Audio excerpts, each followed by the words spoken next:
Good morning, DGF fifth graders. We are on to another lesson today. Today we are doing Chapter 8, Lesson 7. You can find this on page 369 in your math activity book. And just a reminder, you only need to work on the problems that I do with you or that I may ask you to do. Okay, so now, it has been a while since I've done a lesson. I did a lot of these a couple weeks ago, so now I'm doing another one. And I, like most of you, it's hard to find time to get out and do normal everyday activities. For example, getting haircut. My hair has been growing extremely fast lately, so you can tell that I kind of need to go in and get a cut. So hoping to schedule that pretty soon. Maybe just cut my own hair. We'll see how that works out. But I hope you enjoyed today's lesson. Make sure that you are focused. You have your activity book with you while you are following along. And what, Zayden, no. The earth is not flat. It's round. Trust me. Anyway, so let's get started with Chapter 8, Lesson 7. And here we go. Okay. What we are doing today is we are going to be comparing length, area, and volume. Now, it might be kind of confusing when you've been doing all three of them, so we need to help you understand the difference of them. So the length will tell you how wide or tall something is. Finding length requires one measurement. Length is one-dimensional and is measured in linear units. So if you want to find out how tall you were, that is a length. If you want to find how wide a doorway is, that's also a length. One dimension, just right over here, just length, like 1 centimeter or 5 foot, 5 feet. Area tells you how much surface a figure covers. Find the area of a rectangle requires two linear measurements. It is two-dimensional now, and we're giving it in square units. For example, if you have a 1 centimeter by 1 centimeter, you have a square, or 1 inch by 1 inch, right? Area would be like if you were going to put carpet in your house. That'd be an area that you would figure out. Or you want to paint a wall. That is also given as an area. Now, recently you've been working with volume. Volume tells you how much space an object occupies, okay? To find the volume of a rectangular prism, we require 3 linear measurements. It is 3-dimensional, and we're going to give it in cubic units. So we have a length, we have a width, and we have a height, volume. This would be like filling something up. Maybe you're putting dirt in a box. Maybe you are filling a swimming pool full of water. Those would all be volume that we've been working on lately. So we're going to do some questions, and we will figure out, is it a length, is it an area, or is it a volume? Okay, next page. All right, before we get started here, well, what was that? I saw that. Chloe, bring it up here. No passing notes in class. What did you write? Mr. Tweeton looks like Hannah Montana's dad. Billy Ray Cyrus. You think I look? Yes. Okay. I know I need to get a haircut, Chloe. Thank you. Thank you for no passing notes. No. Okay. So to answer these questions, you need to figure out whether we are going to measure for length, for area, or for volume. So I'm going to highlight those because we're going to be writing those on the blank. So we have length. Let me highlight that one. Area or volume. So let's try to figure out which one belongs where.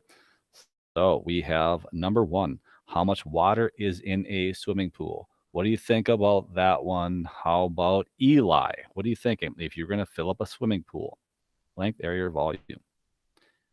No, it's not water. We're going to fill it up with water, but would that be a length, an area, or volume? Correct, volume. So let's put volume on the line. Volume. Remember, anytime we do volumes, think you're going to fill something up. Fill is the same as volume. So think about that way. If you're filling something up, you are talking volume. Okay, filling it up, we'd have volume. Now, just as a reminder, I'll just put this on mine. You don't have to write this, but this would be in cubic units. Okay, cubic units for that one. So volume is cubic units, like we would say feet cubed, 3 dimensions. How tall are you? Is that your length, your area, or your volume? How tall you are? What would that one be? How about, let's see, how about Lane? What are you thinking, Lane? Yes, you're going to be measuring a length there. A length. Now, if you're measuring length, this would just be like in feet. This is singular, so maybe just feet, measuring feet, right? Or inches, you could. How much carpet is needed for a floor? So now you're going to maybe put new carpet in your bedroom or your living room or somewhere. What do you think that one would be? How about Kari? How much carpet you need? Would that be a length, an area, or a volume?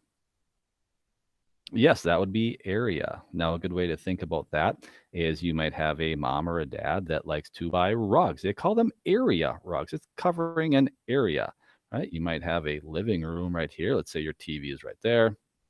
You have your couch right here, and you're like, oh, I want an area rug. So you put your rug in the middle of the floor right there. It's covering up an area. So that would be like an area rug, right? Area. Now, this would be not cubic because that's volume. This would be what? What do you call this again? This is 2 dimensions. So if you wanted to say this would be square units, so you could just put square units. You'd measure that. Let's say it's 24 feet squared, you could say something like that. So you're talking about little squares. How many squares it takes to fill it up? Not fill it up, to cover it, I should say. Number 4, how far is it from the doorknob to the floor? So if you look at a doorknob, maybe you're in a room somewhere, look at the doorknob, look to the floor, would you be finding a length, an area, or a volume? Yes, you're going to find a length. How about how much sand to put in a sandbox? Stella. Oh, your cat pees in your sandbox. That's very, very interesting and poops in it. Okay, I'm not going to play at Stella's house in her sandbox. Note to self. But would that be length, area, or volume? Yes, you are correct. Volume. You're filling it up again. Remember, anytime you fill something, talking about volume, you're putting sand in it. You're filling it up. You want to fill that thing up with sand. If you just put a tiny one layer of, one pebble deep of sand, grains of sand, that's not going to be a very fun sandbox. That's just going to be a box with nothing but a couple of grains of sand in it. How about number 6? How much wallpaper is needed for one wall? So if you're looking at a wall in your house, pretend you're looking over here. Here's your wall. Let's say you have a light switch right there. Maybe you have a plug-in over here. You want to put wallpaper. So you put them in rolls. And I just put some in one of my flip houses, actually. So you put these wallpaper, you're going to put them overlapping. So you're covering up this entire wall, right? You have a length and you have a height. Anytime you have 2 dimensions, you're going to find area. Area. You have a length, you have a height. How about how long is a string? You want to measure how long a string is? Well, that'd be a length. How about the last one? How much space is there inside a refrigerator? I know at my house there's probably not a lot of space in there because it's filled with food and sometimes food I should probably throw out because I forgot what I put in some of my containers. But you're talking about how much can you fill it up with? How much can you put in there? That would be volume again. When you buy fridges, they usually will have a sticker on how much cubic feet of space you have in your fridge. Okay, so you get the idea. You can use this for the next couple pages if you would need to kind of refer back to it of what we're actually finding. Next page, solving a real world problem now. If possible, write the answer as a whole or mixed number. Okay, so we have Soledad has a storage box. You can see it to the right here. The box is 6.5 inches long, 4 3/4 inches wide, and 7 inches tall. Now, she wants to run a border around the top of the box. How much border does she need? So think about a border, like maybe you've wrapped presents before and you put something around the top of it to make it pretty. So you're just going around the outside of that box with a border. So now I know they gave us 3 measurements, but I don't use all 3 because I'm just going around this side, I'm going around this side, around the back side, and then going there. So what measurement do I not need? How about Caleb? What measurement don't I need? Correct. I don't need the height. It doesn't matter how tall it is. That box could be a mile tall. This would be kind of tough to get up there to put a border around it, but that one doesn't matter. We're just putting a border on the outside. So now we're just going to be using the last 2. I know I go across this side. That's 4 3/4. And then I'm going around this side. That's 6 1/2. But now if we go across the back, it doesn't show me a measurement. So how do I know what the back is? Right, it's the same as the front. So let's just do that one again. So I have another 4 3/4. And then I go around that side, which again is the same as this side. So another 6 1/2. Now we just want to add them up. Well, this one will be pretty easy. 6 plus 6 is 12. And then a half plus a half is another one. So that makes 13. Now I have these 2 to add up. Well, I know that 4 and 4 makes 8. But now I have 3/4 plus 3/4. Well, if you remember fractions, once my denominators are the same, which they are, then you just add the top. So 3 plus 3 is 6 over 4. But I can't leave that. That doesn't make a lot of sense, 6/4. So let's change our improper fraction to a mixed number. 4 goes into 6 one time. I'd have 2 left over, still over 4. And we all know that 2/4 is the same as 1/2. So it's another 1 1/2 plus that 8 that we have. So I have a 13 and I have a 9 1/2. Now add them all up. Pretend that's 10, that'd be 23. Subtract the 1, so we're at 22. And then add the half in there, 22 1/2. So now my answer would be 22 1/2. But it's a word problem. 22 1/2, what? What are we dealing with? Well, we are measuring with inches, so 22 1/2 inches. Now, it is not inches squared or inches cubed because a length is just measuring how long something is. It's not an area, so it's just a length. Okay, so that one is done. Number 10, a refrigerator is 5 2/3 feet tall, 2 2/7 feet wide, and 2 1/4 feet deep. How much space does the fridge take up on the floor? So maybe if you wanted to go get a visual, you can go in your kitchen. You would see your fridge standing there. Here's, let's say, the front of your fridge. Maybe you have one that has the doors right down the center. And then there's that. There is my fridge. Okay, put a handle right there and a handle right there. Okay, there's my fridge. Now they said that it is 5. I'm going to try to do this and you can kind of keep on track. This fridge is 5 2/3 feet tall. It is 2 2/7 feet wide, and the depth of it is 2 1/4. But they want to know how much area it takes up on the floor is the key. So do I need all 3 measurements to figure out what it takes up on the floor? So if you want to pretend you can see through this fridge, you would see this is the bottom of the fridge. What measurement don't I need on this one? How about, let's go with Maya. Again, yes, we do not need the height again. It doesn't matter how tall that fridge is. We're just talking about floor space for this one. So I want the what? If we're going to be taking the bottom 2 measurements, are we going to be doing volume, length? Or are we doing area? What are we going to be doing for this one? Yes, area. So now, how do I find area again? What do I do with these 2 numbers? Correct. We need to multiply. So we have 2 2/7 times 2 1/4. Now, to multiply fractions, we want to, easiest ways to make them into improper fractions. So to get from a mixed number to improper, just take 7 times 2 is 14. Add the top, 16/7 times, again, take the 4 times the 2 and get 8. 8 plus 1, 9/4. Now to multiply, top times top and bottom times bottom. Well, I know the bottom is 28. I don't know 16 times 9 on top of my head, but we could do that. 16 times 9, 9 times 6, 54, 9. Oh, you can't even see it anymore. I should maybe make this down a little bit. So 9 times 6, 54. 9 times 1 is 9. 9 plus 5 would be 14. So 144. But it's 144 over 28. So now what? Well, now I kind of need to divide that to figure out how many whole numbers go into it. Now, I can do that, but I'm going to teach you a little trick.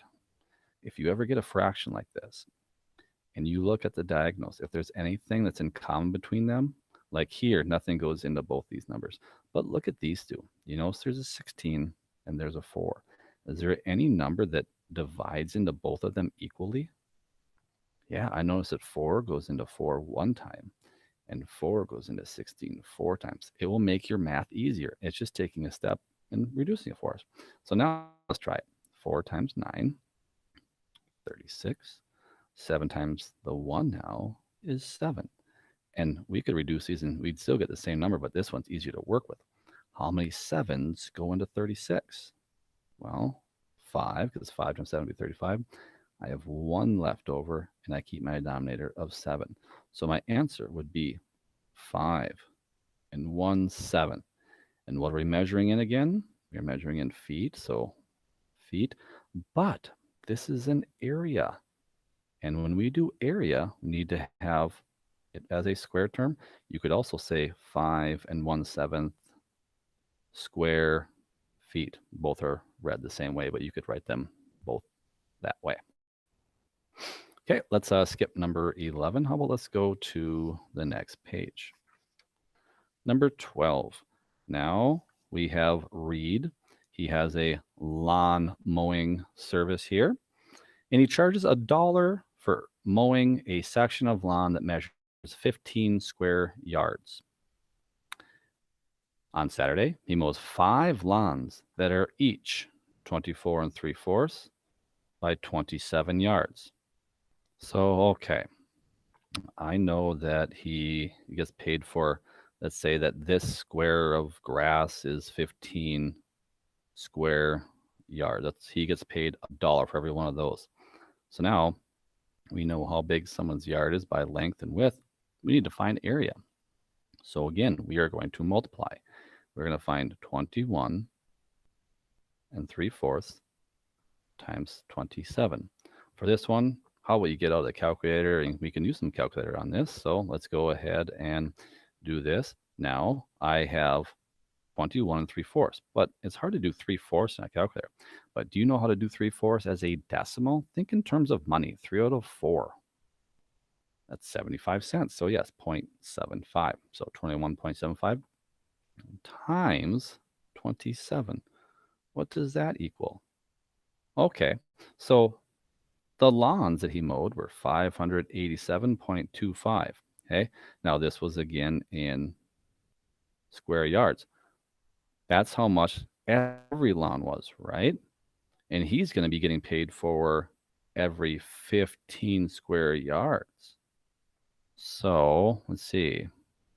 What should I do now? I know how much square yards he has in one lawn. I know how much he gets paid for every 15. What should I do? Yes, Colin, we want to divide. So let's take that and divide by 15. Now that equals 39.15. Now that's how many 15s there are. But if you look, he gets $1 for every one of them. So that's just $1 for everyone. So 39 times 1 is 39. So this is how much he gets for each lawn. But he didn't just mow one lawn. How many lawns did he mow, Jack? He mowed 5. It says so right there. So now I left that number in my calculator. I take that times 5. Now it equal 195.75. Now, how do I label this one? We're dealing with money, so just a simple $sign would work. Done on that one. And let's see. Let's do one of these. Would you rather do 13 or 14? How about let's go with Kendra. Kendra, which one do you want to do? 13 with Parker building a planter box, Or do you want to do number 14, talking about a rectangular prism? Okay, you want to do both. Wow, I like that. She wants to do both, so let's go ahead and do both. Parker builds a planter box, the shape of a rectangular prism. So I like pictures. So let's draw a rectangular prism. Basically just means a three-dimensional rectangle. So what if I just start with a rectangle? Very simple. And then I'm going to do an angled line, and these two angles will be parallel. So I'm going to kind of go like that. Now there's that side. Now this side and this side would be parallel. So I draw that one straight down, and then this one and this one would be parallel. So there's my rectangular prism. Looks like a giant stick of butter, right? Okay, so we know that it is 6 feet wide. So I'm going to put 6 feet there. It is 3 feet deep. So there's 3 feet right there. And 2 feet tall. Now, a lot of people are like, what deep? Now you think of how deep a pool is. Yes, but deep, they're talking about the depth, like this. When they're going to do the height, they're going to say height on it. So there we go. How much soil will he need to fill it up? We're talking about filling something. And when we fill something, we're talking about volume. Volume is abbreviated as just an uppercase V, so the V of all of this.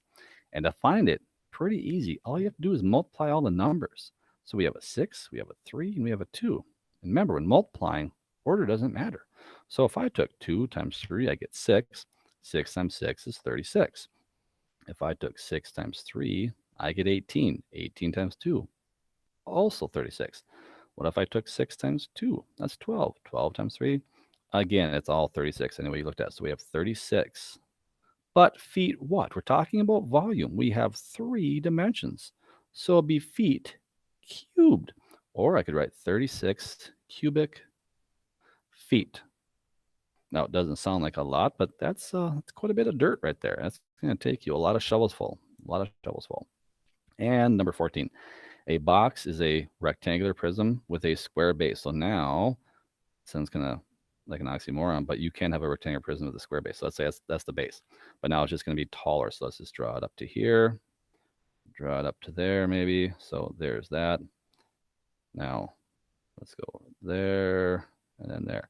So now you see this is a square, but like an accordion, I pulled it out. So you have a square base, but it's a rectangular prism. Prism is 3-dimensional. It says the volume of the thing. So they're giving us the volume. So the volume of this is equal to 972 cubic centimeters, or centimeters cubed. That's the volume. They already did all the math for us and said the volume, what it is. And the area of the square base is 81. So I know the area of this base is 81. Well, they want to know the height of the box. Well, if I know this area is 81, and I know I would have taken basically my length times width times height to figure out volume, I already have 2 of them. So if I have 2 and I have the answer, we're going to undo it. Instead of multiplying, we're going to divide. So we're just going to take our 972 and we divide by 81. 81. Let's see. That's when I get into the blue, it'll be kind of hard to see. So let me move my camera down a little bit here. Let's do it right down here. So I have 972 divided by 81. 81 goes into 900 or 97 one time. 81, subtract that. That'd be a 6. That'd be a 1. Drop down my 2. How many 81s go into 162? Well, how convenient. It goes in there exactly twice because I know that 80 times 8, 80 plus 80 is 160. 1 plus 1 is 2. So exactly 2 times 162. So that means that 12 was the height. This has to be right here. The 12 is how tall this thing is. Our answer would be 12. But I went from cubic. Think about this. I went from centimeters cubed. I divided by centimeters squared. Well, if you see 3 is up there and I take away 2 of them, we're only down to 1. We just have centimeters because I had 3 divided by 2 is kind of an algebraic. Basically, you'll see this when you get to 7th grade, but anytime you do this, you just take the 3 minus the 2 and you're left with 1, or 1 dimension. We had 2, we knew of 3, we found the third one. So we just found a length on that one. Okay. If you have any questions, feel free to reach out to me or any of your teachers to have us clarify anything that you would like us to clarify. You will see me again. Hopefully next time I have a fresh new haircut. You never know. So I might just take a trimmer to my own, since I guess some students think I look like Billy Ray Cyrus. So thanks for tuning in. I will see you next time. Have a good day.